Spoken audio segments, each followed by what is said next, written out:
नमस्कार मित्रांनो, तुमचं स्वागत आहे परत एकदा आपल्या ट्रेडिंग नॉलेज अँड सायकोलॉजी या यूट्यूब चॅनलमध्ये. आपण आज निफ्टीचा आणि बँक निफ्टीचा ॲनालिसिस करणार आहे. पण त्याआधी आज काय झालं आहे बघा. आज एक गोष्ट समजली असेल तुम्हाला, की जर मार्केटमध्ये तुम्ही जर एस-एल लावत असाल तरच तुम्ही वाचणार. काय म्हणते, तरच तुम्ही वाचणार. जर आज तुम्ही एस-एल लावून ट्रेडिंग केली नसेल तर तुम्ही तुमचं कॅपिटल लूज केलं आहे.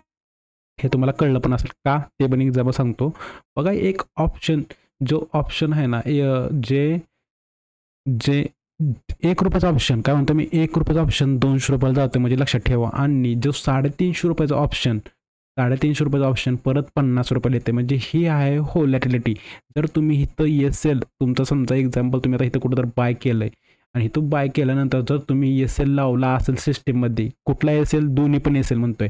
समजा पहिल्यांदा सुरुवातीला तर एक आपण एस-एल सिस्टीममध्ये लावतो, ठीक आहे. आणि ह्यानंतर गरजेचं आहे, जर तुम्ही प्रॉफिटमध्ये असाल तर तुम्हाला ट्रेलिंग एस-एल सुद्धा लावायचं आहे. काय म्हणतो मी, ट्रेलिंग एस-एल सुद्धा लावायचं आहे. जर तुम्ही ट्रेलिंग एस-एल लावला नसतं तर ही बघा, हे एवढं लॉस तुम्हाला बघावं लागणार. मी हे रिकवर झालंय, पण हे आपण बघू शकत नाही. ह्या ठिकाणी आपण काय करतो, एक्झिट करतो आणि त्यानंतर आपण डिसिजन काय करतो, क्विकली घेत राहतो आणि त्यामध्ये आपण एक्झिट करतो. त्यामुळं मार्केटमध्ये पहिली गोष्ट आपण एस-एल लावायचा आणि दुसरी गोष्ट म्हणजे जर प्रॉफिटेबल होत असाल, म्हणजे प्रॉफिटेबल ट्रेड आपला प्रॉफिटेबल असेल तर ट्रेलिंग एस-एल लावायचा, ठीक आहे. आणि हे एक झालं. आता बघा मार्केटमध्ये आज प्राइस ॲक्शन झाले काय ते पहिल्यांदा समजून घेऊया. ओके, आता इथं बघा पहिल्यांदा आज मार्केटनं सुरुवातीला ओपन होताना कसं झालंय, की ओपन होताना मार्केटनं गॅप अप ओपन झालं, थोडंसं गॅप अप ओपन झालेलं आपल्याला इथं दिसतं. आणि तिथून नंतर मार्केटनं पहिल्यांदा काय केलंय, की डाऊनला आलंय. डाऊनला कुठं आलंय, 24,300 जो सपोर्ट आहे ना त्याला रिस्पेक्ट दिले आणि तिथून नंतर मार्केट सपोर्ट घेऊन मार्केट वर गेलेलं आहे, हे दिसतंय. आता हे प्राइस ॲक्शन आपल्याला ओळखता आली असती का, हे जर आपण काय करूया, की 15 मिनिट चार्टमध्ये आपण काय करूया, ह्याला चेक करूया. आता इथं बघा, मार्केटनं सुरुवातीला जेव्हा गॅप अप ओपन झाला ना, तिथून नंतर कंटिन्यू जे प्रिव्हियस रेजिस्टन्स आहे ना त्याला रिस्पेक्ट दिली आणि तिथून नंतर मार्केट कंटिन्यू खाली हळूहळू आलेला आहे. पण इथं एक प्राइस ॲक्शन तयार झाले. काय म्हणते, प्राइस ॲक्शन. ह्याचा आता एक गोष्ट लक्षात ठेवा, कधी पण गोष्ट लक्षात ठेवा, जर मार्केट कुठल्या तरी सपोर्टला रिस्पेक्ट देते ना, तर तिथून मार्केट आहे ना, आता समजा ही एक कॅन्डल झाली तर इथून नंतर मार्केटनं लगेच खाली ब्रेकडाऊन दिला असतं. सेलिंग मार्केट असतं तर ब्रेकडाऊन देऊन खाली आलं असतं. पण मार्केट काय करतं, इथं होल्ड करते. त्या जो सपोर्ट आहे ना त्याला रिस्पेक्ट देतोय. ह्याचा अर्थ असा आहे की मार्केटमध्ये मुवमेंट येण्याचे चान्सेस आहेत. काय म्हणते, मुवमेंट येण्याचे चान्सेस आहेत. कधी लक्षात ठेवा, जर मार्केटनं जर सपोर्ट जर ब्रेक केला तर डाऊन साईडला येईल. आणि जर काय केलं, की ही जर वरचा जो रेजिस्टन्स जर ब्रेक केला तर इथून एक बिग मुवमेंट येईल. फक्त लक्षात ठेवा, की जर डाऊन साईडला गेलं असतं ना मार्केट इथून डाऊन साईडला, तर हे व्होलॅटाईल झालं असतं. काय म्हणते, व्होलॅटाईल. असं झालं नसतं की बिग मुवमेंट आली असती. कारण बिग मुवमेंट नाही याचं कारण का ते पण सांगतो. बघा ऑलरेडी ही ट्रेंड कसं आहे बघा, ऑलरेडी हा ट्रेंड आहे तो पॉझिटिव्ह आहे. तर इथून नंतर मार्केट समजा इथं खाली येत असेल तर इथं हे व्होलॅटाईल मार्केट असेल. ही सध्याच्या कंडिशनला हे व्होलॅटाईल. मग मार्केटनं सध्या काय डिसाईड केलं, की सपोर्ट केला. प्रिव्हियस जो रेजिस्टन्स आहे ना त्याला काय केला, की ॲक्ट ॲज सपोर्ट केला आणि तिथून नंतर मार्केट वर गेलेला दिसते. आता ह्यामध्ये एक गोष्ट लक्षात ठेवायची, जेव्हा मार्केट पॉझिटिव्ह ट्रेंडमध्ये त्यावेळी ट्रेंडच्या अगेन्स्ट एंट्री घ्यायची नाही. आणि जेव्हा मार्केट असं पळते ना वर, तेव्हा कधीच एंट्री घ्यायची नाही. असं पळत असतं आपण बघतो की हा वर चाललंय, घ्यायची नाही. कारण त्याला आपल्याला एक एंट्रीचं रिझन असेल तरच एंट्री घ्यायची. काय म्हणतो, एंट्रीचं रिझन असेल तरच. आता बघा, तुम्ही जर ह्याच्यामध्ये इथं तुम्ही सांगतो बघा, जर तुम्ही इथं काय म्हणतो, इथं कुठं मार्केट पळते म्हणून इथं तुम्ही एंट्री घेतली असती, तर इथून नंतर मार्केट वर गेलंय. परत नंतर आपल्याला थोडं म्हणजे कमीत कमी 1 तास मार्केट काय केलंय, की साईडवर गेलंय. आणि ह्या साईडमध्ये तुम्ही काय करता, की आपले पेशन्स लूज करून एस-एल देऊन एक्झिट करता म्हणतोय. आणि तिथून नंतर परत दिसते मार्केट अरे वर गेलंय. कळलं का. मग लक्षात ठेवायचं, जेव्हा कन्फर्मेशन एंट्री असेल तरच एंट्री घ्यायची. कन्फर्मेशन एंट्री असेल तेव्हा एंट्री घ्यायची. आणि आता समजा एक्झाम्पल सांगतो, आता इथे एक एक्झाम्पल घ्या. आता मार्केटमध्ये मला दिसते की ऑलरेडी आता ट्रेंड पॉझिटिव्ह झाला आहे आणि मार्केट काय करते, ट्रेंड पॉझिटिव्ह म्हणजे ट्रेंड कसं आहे, पॉझिटिव्ह आहे, ठीक आहे. आता मी काय करतो, एंट्री घेतोय. कशी एंट्री घेतोय, रिझन सांगतो मला. आता मार्केटनं हीच सांगितलं की ह्या सपोर्टच्या खाली मार्केट द्यायला तयार नाही, हे सांगितलं. इथं आपल्याला दिसतं. जर जर समजा इथून जर मार्केट जर खाली यायचं असलं असतं ना, तर ही व्होलॅटिलिटी झाली असती. काय म्हणते व्होलॅटिलिटी. कारण का आपण आधीच्या व्हिडिओमध्ये सांगितलं, जर मार्केटमध्ये एक जर ब्रेकआउट एक्झाम्पल धरा, आता ही ब्रेकआउट होतंय, मार्केट ही सक्सेसफुली ब्रेकआउट होते, ह्याचा अर्थ असा आहे की जर मार्केट समजा ब्रेकआउट झालं तर मार्केट ह्या झोनमध्ये व्होलॅटाईल असणार. काय म्हणते ह्या झोनमध्ये व्होलॅटाईल. ठीक आहे, ह्या झोनमध्ये व्होलॅटाईल राहणार. आणि इथून नंतर जेव्हा हे इथून खाली जाईल ना, तेव्हा कुठंतरी एक निगेटिव्ह म्हणता येईल. पण हे ह्याच्या खाली जर ट्रेड करत असेल तर ओके. आता बघा एक्झाम्पल धरा, मार्केटमध्ये आपल्याला काय झालं सांगतो. एसएल बघा, एसएल म्हणजे एसएलचं बद्दल बोलायचं झालं तर आता समजा इथे दिसते हा सपोर्ट तयार झाला. आता इथून मार्केट एक तर जर खाली जर आलं तर हे व्होलॅटाईल होईल. ठीक आहे, इथून जर खाली येत असेल तर, पण इथे दिसते काय मार्केटनं काय केलं की सपोर्ट तयार केला आहे. आणि सपोर्ट तयार केल्यानंतर ही जी कॅन्डल आहे ना, ही ब्रेकआउट कॅन्डल ही दिसते की ही ब्रेकआउट कॅन्डल दिसते. आणि ह्या ब्रेकआउट कॅन्डल नंतर तुम्ही जर एंट्री घेत असाल तर लक्षात ठेवायचं की हा तुमचा एसएल आहे, ही तुमची एंट्री पॉईंट आहे. आणि इथून नंतर तुम्हाला 1:2 ही मिळाल्यानंतर आता बघा 1:2 तुम्हाला मिळलंय. आणि नंतर आता तुम्ही ऑलरेडी प्रॉफिटमध्ये आला. काय म्हणतोय प्रॉफिटमध्ये आला.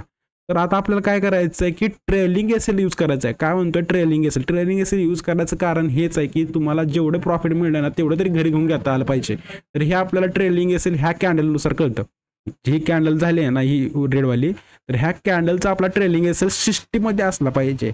आता समजा सिस्टीम तुमचं जर एसएल हिट केला तर तुम्ही वाचाल. अगर तुम्ही जर एक्झिट केलं नसतं तर हे बघा तुम्ही हे लॉस घेतला असता. ठीक आहे, आता बघा ही ही कॅन्डल रिकवर व्हायचं कारण का, ह्या कॅन्डलनं रिकवर करायचं कारण का, कारण की मार्केटचा ट्रेंड पॉझिटिव्ह आहे. आणि ही आलेली जी कॅन्डल आहे ना, ही व्हायची कॅन्डल असं आहे की जे वर सेलरने काय केलं आहे की सेलरनं किंवा बायरने प्रॉफिट बुक केल्यामुळे हे मार्केट खाली आलेलं आहे, ही कॅन्डल सांगते. ठीक आहे, ही बायरनं इथं प्रॉफिट बुक केलं, इथून ही मार्केट खाली आलेलं आहे, परत नंतर मार्केट ही वर गेलेलं आपल्याला पाहायला मिळते. हे आजचं ॲनालिसिस होतं. बघा लर्निंग पॉईंट लक्षात ठेवा, मार्केटमध्ये किंवा इथून पुढे जर तुम्ही ट्रेडिंग करणार असाल तर सिस्टीममध्ये एसएल काही पण करून असला पाहिजे. आणि दुसरी गोष्ट असं की तुमच्याकडे जर प्रॉफिटेबल असाल तर तुम्ही ट्रेलिंग एसएल यूज करायचा, ट्रेलिंग एसएल यूज करायचा. ओके, आता हे झालं. आपण आता उद्यासाठी अनालिसिस करूया, कारण की उद्या आहे फ्रायडे, तर उद्या लास्ट डे आहे. ठीक आहे, तर उद्यासाठी अनालिसिस करतोय. तर त्यामध्ये लक्षात ठेवा, उद्याच्या दिवशी जर ट्रेड करायचा असेल तर आता मी काय म्हणतोय, जोपर्यंत मार्केट 24,300 खाली जात नाही, आता ही कन्फर्मेशन आलंय 24,300 खाली जात नाही तोपर्यंत आपण सेलिंगचा विचार करायचा नाही. काय म्हणतोय सेलिंगचा विचार करायचा नाही. हा पूर्ण काय असेल व्होलॅटाईल झोन असेल. इथं जर मार्केट ट्रेड करायचं असेल व्होलॅटाईल झोन आहे. तर इथं ट्रेड करताना कसं करायचं आहे, समजा एंट्री मिळत असेल तुम्हाला, कन्फर्मेशन एंट्री मिळत असेल, एंट्री घ्यायची बोथ साईड. आता इथं लक्षात ठेवा, इथं बोथ साईड तुम्ही ट्रेड करू शकता. ठीक आहे, इथं बोथ साईडची ट्रेड तुम्ही करू शकता. फक्त जर तुम्ही समजा पीई बाय करत असाल, एक्झाम्पल लक्षात ठेवा, पीई बाय करत असाल तर 1:1 रिस्क रिवॉर्ड सांगवले. 1:1 पेक्षा जास्त रिस्क रिवॉर्ड ठेवू नका, कारण की आपण ट्रेंडच्या अगेन्स्ट ट्रेड करतोय. त्यामुळे 1:1 काय करायचं, टार्गेट आपलं एंट्री रिस्क आणि रिवॉर्ड ठेवायचा. ओके, आणि जर तुम्ही बाईंग साईडला जात असाल तर बाईंग साईडला जाताना लक्षात ठेवा की जेव्हा मार्केट कुठं तर डाऊन साईडला इथं मिळेल, डाऊन साईडला, तर तेव्हा तुम्ही काय करू शकता, एंट्री घेऊ शकता. आणि इथून नंतर वर जाताना तुम्ही ती ट्रेलिंग करू शकता. आणि तुम्ही इथं 1:2 रिस्क रिवॉर्ड ठेवू शकतो. जेव्हा आपण ट्रेंड सोबत असतो तेव्हा तुम्ही रिस्क रिवॉर्ड आपला वाढवू शकतो, पण ट्रेंडच्या अगेन्स्ट ठेवताना आपल्याला रिस्क रिवॉर्ड काय करायचं आहे, कमी करायचं आहे. ठीक आहे, आता ओपन उद्याच्याला कसं होतंय बघा, जर ओपन जर समजा गॅपअप झालं, जर मार्केटमध्ये उद्याच्याला गॅपअप झालं तर टिकतंय का बघा, टिकत नसेल तर मार्केटमधून खाली आलेलं पाहायला मिळेल. आणि ह्या झोनमध्ये आपल्याला क्लोजिंग झालेली पाहायला मिळू शकते जर गॅपअप झालं तर. आणि जर समजा गॅपडाऊन होतंय तेव्हा कुठंतरी एक चेक करा, इथं बेस्ट गॅपडाऊन झाल्यानंतर इथं कुठंतरी निगेटिव्ह पॅटर्न दिसल्यानंतर तुम्ही सेलिंग करू शकता. फक्त एवढंच की मी काय सांगितलं की इथून तुम्हाला परत काय करायचं आहे की इथून परत तुम्हाला असं करायचं आहे की आपल्याला हा तर सपोर्ट आहे, इथून बाईंग परत येऊ शकते. तर आपल्याला काय करायचं आहे की डाऊन साईडचं ट्रेड घेतलं की 1:1 तुम्ही काय करणे, बुक करणे. आणि जर फ्लॅट ओपन होत असेल तर प्राइस ॲक्शन वॉच करून काय करा, बोथ साईडचे ट्रेड घ्यायला बघा. फ्लॅट ओपन झाल्यानंतर बोथ साईडचे ट्रेड घ्यायचे ट्राय करा. ओके, हे होतं निफ्टीचं ॲनालिसिस. आता आपण काय करूया की बँक निफ्टीचं एकदा चेक करूया, कारण की बँक निफ्टीमध्ये कंटिन्यू मार्केट वर जात आहे. काय म्हणते कंटिन्यू. आणि आपण हे जेव्हा वीकली ॲनालिसिस केलं ना तर तेव्हा आपण सांगितलेलं ओके, कंटिन्यू मार्केट वर जाते, पण व्हॉलॅटिलिटी काय आहे बघा, भरपूर व्हॉलॅटिलिटी आहे. एवढं सांगतो, मार्केट आहे. मार्केटमध्ये जर तुम्ही एस-एल लावत नसाल तर प्रॉब्लेम होणार म्हणजे होणार तुम्हाला. आणि तुम्हाला त्यानंतर तुम्ही रूल फॉलो करत नसाल तर तुम्ही तुमचे कॅपिटल काय करणार आहे, लूज करणार आहे. एवढं लक्षात ठेवा. त्यामुळं काय करायचं की ट्रेडिंग करताना एस-एल लावायचा म्हणजे लावायचा. एक गोष्ट लक्षात ठेवा, लावायचा म्हणजे लावायचा. ठीक आहे. आता बघा, बँक निफ्टीमध्ये आपल्याला काय दिसते की मार्केट आज पूर्ण व्हॉलॅटाईल झालेलं आहे. उद्याच्या दिवशी मार्केटमध्ये ट्रेड करताना काय करा, आता ही रेंज झाली, ठीक आहे, ही रेंज आहे. तर ह्या रेंजमध्ये आपल्याला परत एकदा मार्केट साईड वेव्ह व्हॉलॅटाईल पाहायला मिळू शकतं. जर ब्रेकआउट झालं तर वरच्या साईडला जाता येईल. पण मी काय म्हणेल की बँक निफ्टीमध्ये थोडंसं काय होईल आता की ऑलरेडी कंटिन्यू मार्केट वर गेलेलं आहे. तर आपल्याला इथं प्राइस ॲक्शन वॉच करून ट्रेड करा. काय म्हणते, प्राइस ॲक्शन वॉच करून ट्रेड करा. कारण कसं आहे माहिती आहे का, प्रॉब्लेम काय येतं आहे, प्रॉब्लेम असं ते कंटिन्यू मार्केट वर चाललंय, पण कधी तर कुठंतरी काय होतं की सेलिंग, जर आजसारखी जर सेलिंग आली ना आणि तुम्ही जर एस-एल सिस्टममध्ये लावत नसाल तर तुम्हाला हे परत एकदा कॅपिटल लूज झालेलं आपलं किंवा प्रॉफिट जे आलेलं ट्रेड, प्रॉफिटमध्ये आलेला ट्रेड आपल्याला परत म्हणजे लॉस झालेला दिसू शकतो. ठीक आहे, लॉस म्हणजे आता इथं दाखवतो तुम्हाला. इथंच बघा एक्झाम्पल काय करतो मी, आता ह्याला 15 मिनिट ह्याच्यावर नेले. आता बघा, आता काय झालं, इथं ना आपल्याला एक एंट्री मिळली चांगली. ओके, इथून आपल्याला चांगली एंट्री मिळली. इथून तुम्हाला चांगली एंट्री मिळली, तुम्ही प्रॉफिटमध्ये आहात. पण तुम्ही जर समजा सिस्टीममध्ये ट्रेलिंग एस-एल लावला नसेल तर तुम्ही परत नंतर लॉसमध्ये गेलाय. कळतं का मला काय म्हणायचं, समजलं का? म्हणून एस-एल आणि ट्रेलिंग एस-एल यूज करायला शिका. एस-एल आणि ट्रेलिंग एस-एल यूज करायला शिका. कारण की लॉंग टर्ममध्ये तुम्हाला एस-एलच वाचवणार आहे. काय म्हणतोय, एस-एलच वाचवणार आहे. जर तुम्ही एस-एल लावत नसाल तर खूप प्रॉब्लेम होईल. ठीक आहे. Okay, bye.